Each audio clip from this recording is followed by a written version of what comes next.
Rock icons Kiss have officially announced the final tour dates of their final tour ever, the End of the Road World Tour. Now, this came on their new appearance on The Howard Stern Show, which aired today, March 1st, 2023, and a very hyped appearance on The Stern Show as well. They've been promoting this for a couple days on the Stern page as well as Kiss's pages. So before I jump into some details, let's hear some word from the horse's mouth itself. We got Paul Stanley and Gene Simmons here on the Howard Stern Show talking about the news. December 1st and 2nd is Madison Square Garden. Those are the last two shows of the band. We're finishing up where we started. I believe there's 17 shows before that in the States. Look, some people have kind of snickered and said, oh, this end of the road tour has gone on for years. Yeah, we lost 2.5 years to COVID. We would have been done already. So this is the end. Which is a fair point by Paul, by the way. I mean, look, they started this tour, it feels like ages ago. I mean, this began back in, I think, the end of 2019. I mean, it was even pre-pandemic when they started the End of the Road tour. And this is not the first Kiss farewell that we've seen. You know, we've seen this back in the late 90s and the beginning, I think, in 2000 is when they first called it a quits. So, you know, even Howard Stern in the beginning of this video, he was saying he was skeptical about this being the end. But, you know, I do feel like the whole COVID thing, extending this tour, kind of did make it look bad and almost like they weren't serious. And I can't blame anyone for doubting it. I mean, look at Motley Crue. They signed contracts saying they would be in legal trouble if they ever toured again. They swore up and down they would never see a stage again. And then, boom, they pop up on stage again. So, you know, I think it makes sense for Kiss to kind of come out and plead their case and say, look, this really is the end. Because how many bands have done it and sort of faked us out? When you come to see the show, it's awesome. It's the most high-tech show out there, and yet it's clearly a kick-ass rock and roll show. It's not Vegas. It's not something that loses its balls, so to speak. It's everything Kiss, just amped up and ramped up. So, look, we're giving it everything we have. Gene has said he thinks he'll cry during the last show. Oh, I'm sure. I kid around a lot about men don't do that. I'm sure I'm going to cry like a 9-year-old girl whose foot's being stepped on. Absolutely. And Gene acts like he's so tough, by the way. We all know Gene is a total softie, man. We've seen Gene cry. Gene talks about his mother, he starts to cry. So it's not like we don't know that. Kiss was born on 23rd Street. It's only taken us 50 years to go play the final shows 10 blocks away on 33rd Street, which is Madison Square Garden. There you go. Kiss on the Howard Stern Show today. This was just this morning, guys, Wednesday, March 1st, 2023, announcing the final two shows, December 2nd and December 3rd at Madison Square Garden. Now, look, this also came with the announcement of other shows, and the reason you're seeing hesitation in my face is because they announced a show in my city of Edmonton coming up in, actually, it's about 5 days after my birthday in November. And I'm not sure if I'm going to go to this, guys. I got to be completely honest. I'm not sure if I'm going to go see this next show on Kiss's final tour, just because I feel like I've said my goodbyes to Kiss, man. Like I said, I saw the first show of this tour back in, the end of 2019 when they started this tour in Vancouver. I saw the opening night. And that night, I was really convinced that this was going to be my last time ever seeing Kiss. I flew to another city. We got accommodations, and we really went, and, we went because I never thought I would see them again. If I would have known that they would be announcing tour dates in Canada, in my area, in like 3.5 years, I probably wouldn't have went. I'm going to be completely honest with you, man. Like I said, this whole COVID extending the goodbye, I think, makes it look kind of bad. And it makes it almost a bit of a weird ending for Kiss, that like this never-ending end of the road tour. That's kind of how it feels for me. And look, I think it's great. I think 50 years of Kiss is fantastic. But it's just like, I don't know, at a certain point, I just feel like enough's enough, man. And maybe that's easy for me to say. I always think anybody who's seen a certain band that they've loved for years, if you've seen that band multiple times, you've sort of gotten over that experience. So fair enough. It may be easy for me to say I'm not rushing out to this tour because I've seen them, 5-6 times. But I am really happy for the people who've never seen Kiss, the people who really have never got the opportunity to experience this magic, they're going to be able to really enjoy this and have this be a first. And, you know, obviously they're going to want to say goodbye. You know, you hear a lot of people say they should have retired a long time ago. People say this, people say that. I don't agree with that. Whether or not, again, I want to continue to go is one thing, but whether or not a person can do it is the other. And look, you guys got to remember, these guys came from a loft in Queens, New York, and they were mailing out, before the internet, handmade packages to every record label in New York City. These guys were walking around handing out flyers, busting their ass. You know, Gene, especially coming from another country, you know, coming from Israel, not even knowing English. When you get a shot, guys, and you blow up like that and you become one of the biggest bands in America, when you come from nothing like that, you don't let it go. That's not something you just let go. And I think it's easy for people who haven't blown up at that level to say, oh, they should just retire. Why don't they just let it go? But one, you don't know what it takes to get to that place. And two, you don't know how good it feels when you get there. And I mean, I feel like Gene got famous and he said, I'm never going to let this go. Guys, they're never going to let it go. I know that after this tour, they're going to be somewhere doing something that has to do with Kiss that's getting them paid. And I guarantee they will be doing that until the day they are physically, they're going to have to die. You're not going to be able to stop Gene and Paul, especially, man, from doing this Kiss stuff. It's almost remarkable to me that they're still even here. You know, that we're still watching this video, especially the last time I went to meet Gene. You know, it was so interesting when I last went to meet Gene. Yes, he's a rock god. Yes, all this stuff, and we look up to him, but it's like, this dude is 73 years old, man. And he's flying city to city, meeting to meeting. He has a busier schedule than most people my age at 24.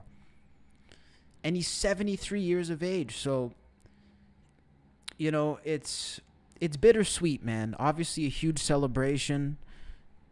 Obviously a really big, momentous occasion for Kiss to have their 50th year and, of course, you know, be saying goodbye to their fans.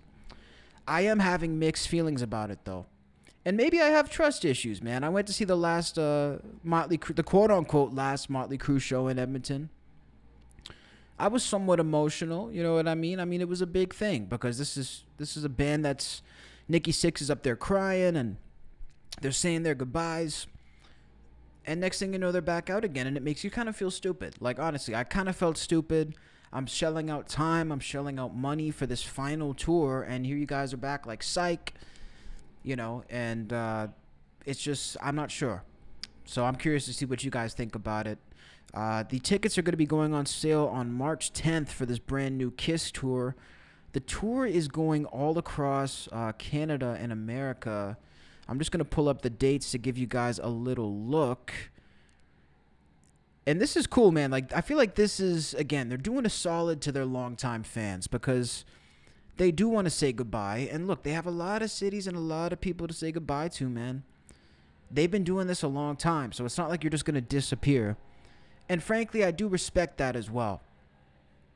I sort of respect the fact that they're not just going to disappear. So this tour is going to start in Austin, Texas on October 29th. Well, not this tour. The leg of the tour is going to start. And it's going to be going all the way into Madison Square Garden, New York City. Now, I did say the incorrect dates. I said the 2nd and 3rd. It is actually December 1st and December 2nd, 2023 at Madison Square Garden. So correction there. It's the 1st and 2nd, not the 2nd and 3rd. Those are going to be the final Kiss shows ever, supposedly. Now, I don't know. I don't know if I can believe this, guys. I have one question, though. I have one thing I really want to know. Are we going to be seeing this guy here and this guy here coming onto the stage? Ace Frehley and Peter Criss. Now, look, here's my prediction. I'm going to give my prediction now. It's March 1st, 2023. Here's my prediction for the final Kiss show. Not only are we going to have an appearance from Ace and Peter, they will definitely play the last song with Kiss. I will put every dime I have on the fact that Peter Criss and Ace Frehley will be part of the final Kiss song at Madison Square Garden. Zero question in my mind. On top of that, I'm willing to say that not only will Ace Frehley and Peter Criss be involved in the last Kiss show, but so will every other surviving member of KISS, including, let me get my sound effects ready because this is about to blow your fucking minds, Vinnie Vincent. That's right.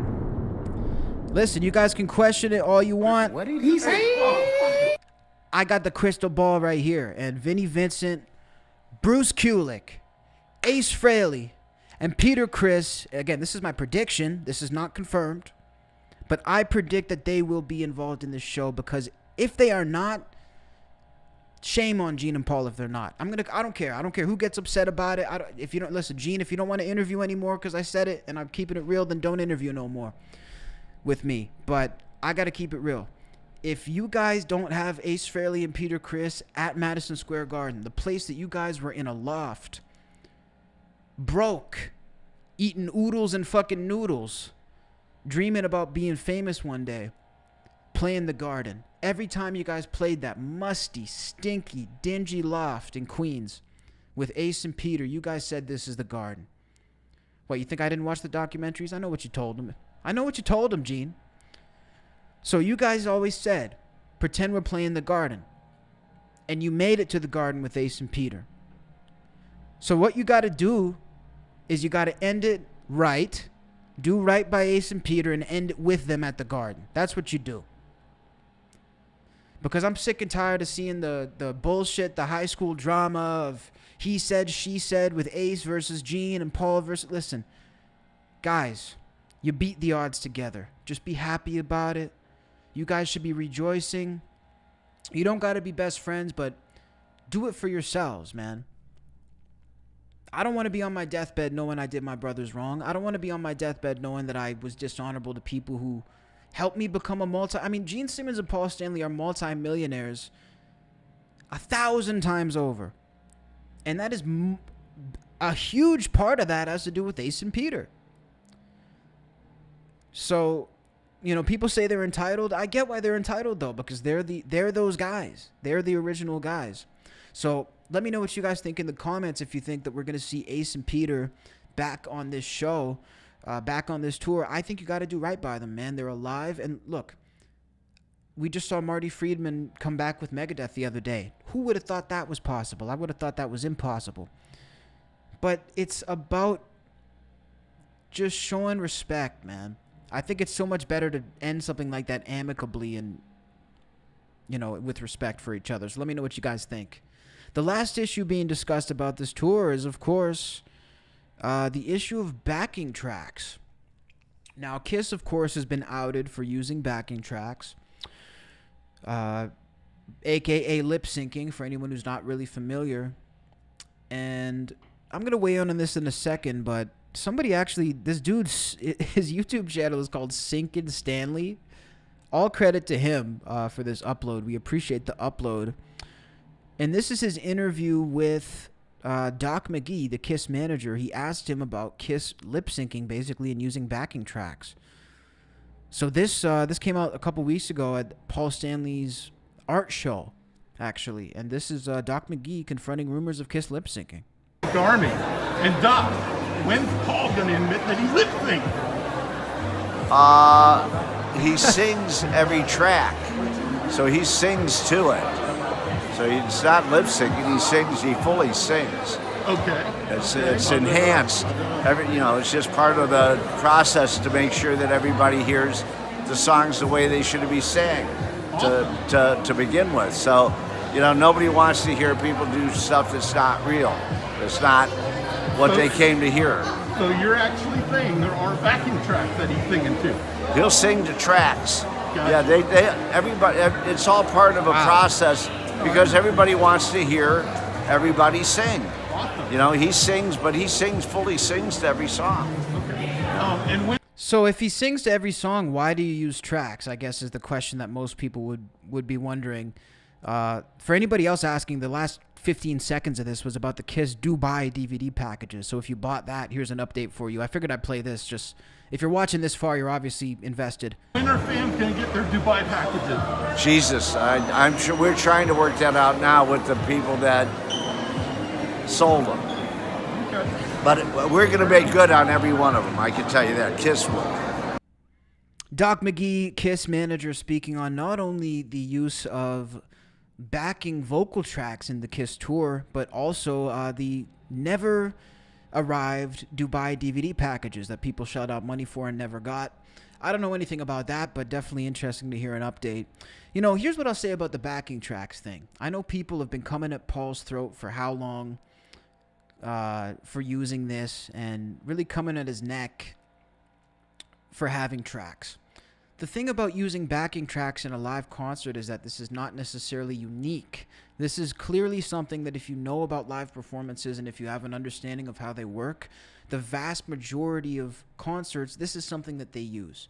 Whether it's in the form of vocal backing tracks or if it's in the form of backing tracks that are instrumentals. Keyboards, you know, often bands have, you know, a touring band and they have keyboards being played in the studio, but they don't have a touring keyboard player, so they'll play, you know, tracks of keys and things like that. This is just the way it goes. So that's not the unique thing about this story with Kiss. The unique part of it is the fact that they were so vocal for so many years about the fact that this is widely used, but they are above it. That's what they would always look. We're going to roll the clip right now. They were highly opposed to the use of tracks, and you know, obviously calling out many different artists for using it, calling out Rihanna, calling out many. Oh, I'm playing my stream. That's not what I meant to play. So you know, obviously coming at Rihanna, coming at different people. Let's look at this clip of Gene, for example, speaking on backing tracks. This is funny to me. Thank you all. God bless you. Don't forget, don't use tracks on stage. Don't use backing tracks. Be honest. Love your fans. Give them full shows. No faking. God bless you. So Gene Simmons speaking on the use of backing tracks. So look, this is just one of many quotes in the Hall of Fame of Kiss speaking on this. That's what I think makes this stand out, man. If you're vocally opposed to something and then you start rationalizing why you're doing it, I mean, it's hypocrisy at its finest. And, you know, I'm not here to rag on Kiss, but it doesn't matter who it is. You know, that's like basically like these, you know, people who, you know, they're writing books against capitalism, but they're selling it and they're getting a $10 million book deal. Like, you're basically saying capitalism is only bad unless I'm doing it. And that's exactly what Gene is saying here with this. They're saying tracks are only bad unless I'm doing it. I think the way to go about it would have just been this. Look, he should have said, we don't use tracks. If anybody else uses tracks, that's great. It's part of the business. Period. But now it's coming back to haunt them, man. So look, Kiss has announced the final dates. I guess it's really going to be up to the consumers whether or not they want to go. But I'm curious to hear what you guys think down below in the comments section. Are you going to be getting tickets to this tour? Do you guys even think you can afford tickets to this tour? I mean, I'm wondering this too. Given the ticket prices, I doubt even if I wanted to go, if I could, I'd probably have to re-fucking finance my house to be able to afford passes to this. Which is such a joke, by the way.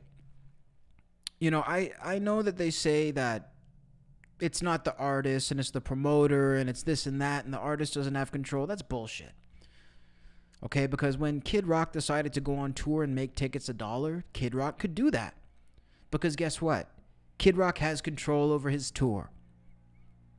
And if Kid Rock didn't have control over his tour, he couldn't do that. And neither could other people who decide to give fair prices to things.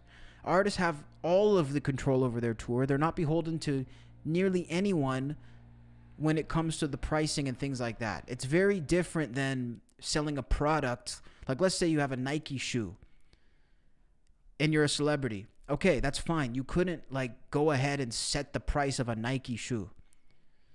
But if you're going on tour, you definitely have a say in the prices of that. And anybody who tells you they don't have a say in their speaking engagements or their concerts or anything like that they do live, and they tell you they don't have a say in the price, they're lying to you, dude. They're completely lying to you. That's not how this business works whatsoever. You absolutely have a say. So that's about the scoop on Kiss, everybody. It's good to come back on and talk some Kiss, man. If you guys like this, make sure to subscribe on YouTube. Cassius Morris Official. New content every single day. And I'll think about it. You never know. Maybe I'll try to go and get one last scoop. One last scoop at the Kiss show. And do it one more time. Like I say, I've already said my goodbyes. It's like an ex-girlfriend who won't let you go. She keeps calling. You know what I mean? She keeps texting. and I'm probably going to go back to her. Just when I thought I was out, they pulled me back in. We'll catch you guys next time.